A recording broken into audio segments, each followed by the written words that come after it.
दोस्तों 22 महीने बाद एक बार फिर से गजा की तरफ से एक बड़ा हमला इजराइल पर किया गया। इस वक्त की बड़ी खबर बता रहा हूं। 7 अक्टूबर 2023 का हमला याद है जो हमास ने इजराइल पर किया था। उसी तर्ज पर एक और बड़ा हमला गजा की तरफ से इजराइल पर किया गया है। उससे भारी नुकसान की खबर है। सिर्फ यही नहीं, उस हमले के वक्त आपको याद होगा कि तमाम देश थे, पश्चिमी देश थे, तमाम चीजें हो रही थी।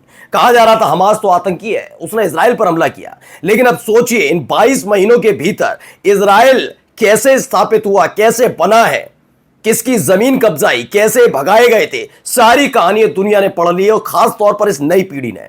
इसीलिए 7 अक्टूबर 2023 को जब हमास ने हमला किया था इजराइल पर, तब जिसे आतंकी बता रहे थे, आज उसी हमले के, वैसे ही हमले के फौरन बाद भी अलग अलग जगह इजराइल के खिलाफ ही प्रदर्शन हो रहा है। वो भी आपको दिखाऊंगा। तेल अवीव में भी इतने बड़े हमले के बावजूद तेल अवीव में इजरायली सड़क पर उतर आए हैं बेंजामिन नेतन्याहू के खिलाफ। आगे आपको दिखाऊंगा इसके आगे क्या करने की कोशिश की जा रही है। बेंजामिन नेतन्याहू की कैबिनेट के मंत्री आम नागरिकों में, इजरायलियों में हथियार बांट रहे हैं कि लो और जिसको मार सको मारो। ये हथियार बांटे जा रहे हैं। तो बेंजामिन नेतन्याहू धमकी दे रहे हैं सबको कि भाई हमारे मामलों से दूर रहिए।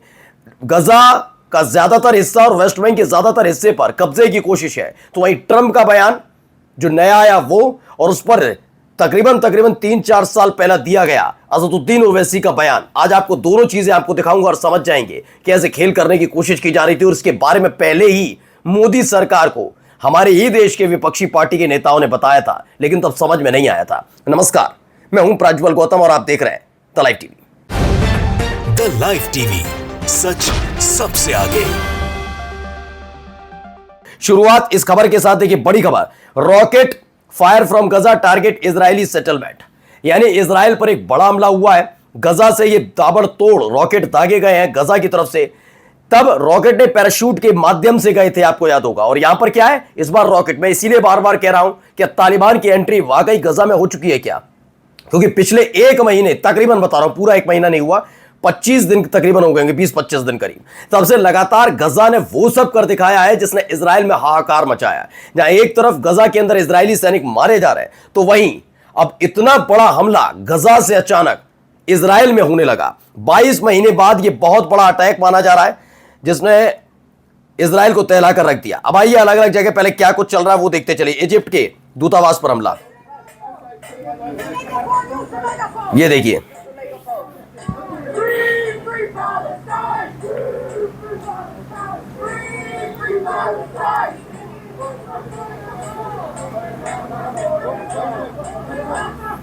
तो ये इजिप्ट की एम्बेसी है जहां पर लोग घुस गए और उसके बाद वहां पर जबरदस्त तरीके से प्रदर्शन हुआ है। ये सारे के सारे, उसमें कुछ यूएस भी हैं जिन्होंने कहा हाँ इजिप्ट को अपने दरवाजे खोलने चाहिए थे, रफा क्रॉसिंग खोलनी चाहिए थी और वहां जो भुखमरी के हालात हैं उसे खत्म किया जा सकता था। आप देखिए तेल अवीव की तस्वीरें देखिए, ये देखिए बेतहाशा भीड़ तेल अवीव की सड़कों पर, लहराए तो झंडे इजरायली जा रहे हैं।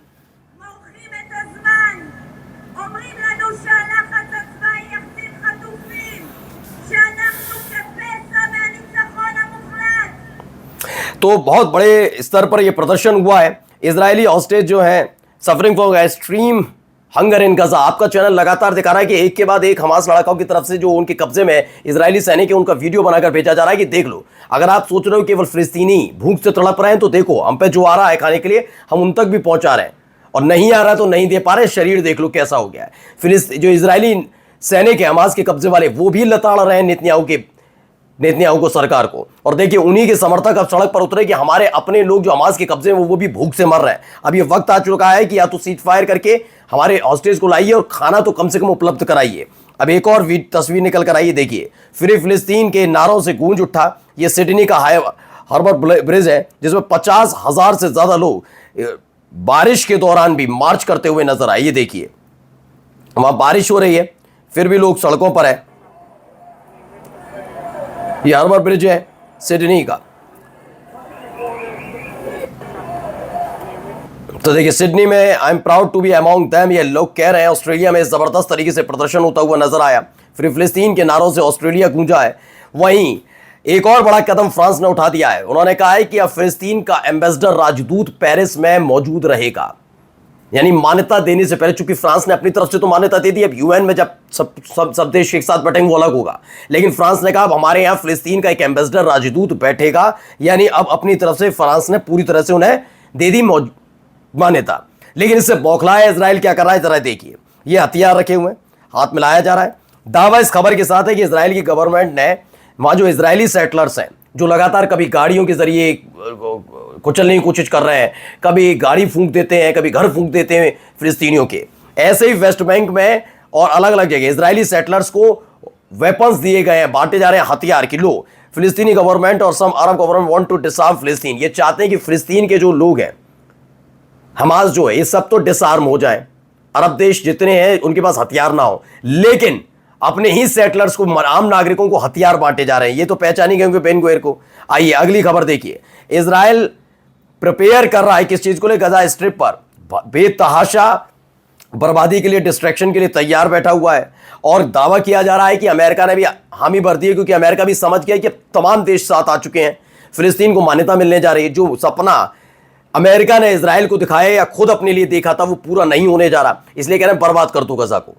इजराइल चाहता था मंजूरी, अमेरिका ने लोग कर दो बर्बाद, और नारेबाजी तो मैं आपको दिखाई रहा था। ये खबर देखिए मे गजा जो है अगेन के ये बैनर पोस्टर लगा रखे हैं अमेरिका की तर्ज पर, यानी कि आप किसी भी कीमत पर फिलिस्तीन को छोड़ने के लिए तैयार नहीं है। ये अपने आप में बताया, यरूशलेम में ये सारी चीजें की जा रही हैं। वहीं नेतन्याहू की तरफ से दावा किया जा रहा है एक खबर के जरिए कि नेतन्याहू ने अरब लीडर से कहा है, जो जितने भी अरब देशों के नेता हैं उनको धमकी देनी शुरू कर दी है। उन्होंने कहा अगर अपने आप को बचाए रखना चाहते हो तो यकीन मानकर चलो, इन तमाम चीजों से दूर रहो और चुप रहो। यानी कि फिजूल की बातें नहीं कि फिलिस्तीन को मान्यता देने जा रहे हैं, उस पर अति उत्साहित हो रहे हो। धमकी देने पर इजराइल उतर आया है।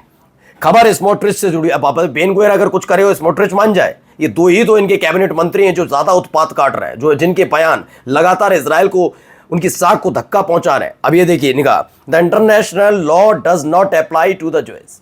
यहूदियों पर इंटरनेशनल लॉ नहीं लागू होता। कि स्मोट्रिच कहते हैं डरे हैं, सहमे हुए हैं, मान रहे हैं कि आज के बाद अभी हालात ऐसे पैदा होने जा रहे हैं सितंबर के बाद कि हो सकता है इजराइल के मंत्री और सेना से जुड़े बड़े अधिकारी विदेशी यात्रा ना कर पाए। लेकिन उसके बावजूद भी देखिए दम दिखाने की कोशिश करी। वो कहते हैं ना, कौन सा हमारे यहाँ की रस्सी जल गई बल नहीं गया, वही वाला है। रस्सी जल रही है लेकिन बल जा नहीं रहा है, अभी भी धमकी देने पर लगे हुए हैं। अब आइए ये क्या कहना सुनिए इनको पहले। הפקודות שהממשלה נותנת היום לצבא הם פשע. צריך לקרוא לילד בשמו, לתת הוראה לירות על ילדים והורים. अच्छा, ये कौन है? मोसाद को तो बात जानते होंगे, एक खुफिया एजेंसी जिसके नाम की कथा कहानियां बहुत सुनाई इजराइल ने। ये उसके फॉर्मर चीफ रह चुके, डिप्यूटी डायरेक्टर रह चुके हैं। इन्होंने कहा कि वेस्ट जो तमाम चीजें वहां हो रही हैं गजा के अंदर, जबकि सोचिए मोसाद के डिप्टी डायरेक्टर रह चुके हैं, उनका कहना है कि जो कुछ इजराइल की तरफ से गजा में किया जा रहा है वो जिनोसाइड है। खुद ये मानते हैं कि हाँ, जबकि इन्होंने अपने दौरान भी कई ऑपरेशन किए होंगे, लेकिन उन्होंने कहा कि नहीं, हम खुद मानते हैं जिनोसाइड से कम नहीं है। अब आइए ईरान की तरफ से एक वीडियो जारी की गई, वो देख लीजिए।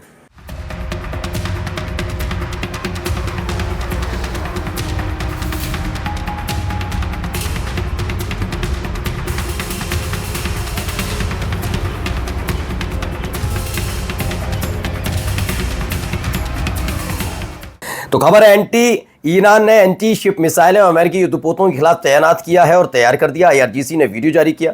विश्व की शीर्ष मिसाइलें शक्तियों में शामिल की गई। ईरान अपनी दक्षिणी समुद्री सीमा में अमेरिकी युद्धपोतों की गतिविधियों को लेकर अलर्ट पर है और लगातार नजर रखे हुए है। वहीं खबर डोनाल्ड ट्रंप की तरफ से आई। डोनाल्ड ट्रंप को लेकर दावा किया गया है चाइना इन इंग्लिश नाम के ट्विटर हैंडल से, इंडिया जो है, भारत जो है आग से खेल रहा है, रूस से गैस खरीद के वो आग से खेल रहा है। If they don't back off we will make their economy pay the price. अगर वो पीछे नहीं हटते हैं, रूस से गैस खरीदना बंद नहीं करते, तो इसकी भारी कीमत उन्हें अर्थव्यवस्था के तौर पर उठानी पड़ेगी। सोचिए।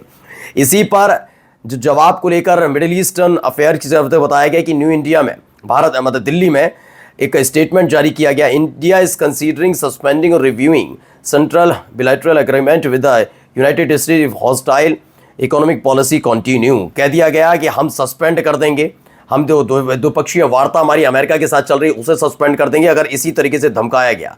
अब याद करिएगा ये वाला बयान बहुत महत्वपूर्ण है, जरा सुनते जाइए।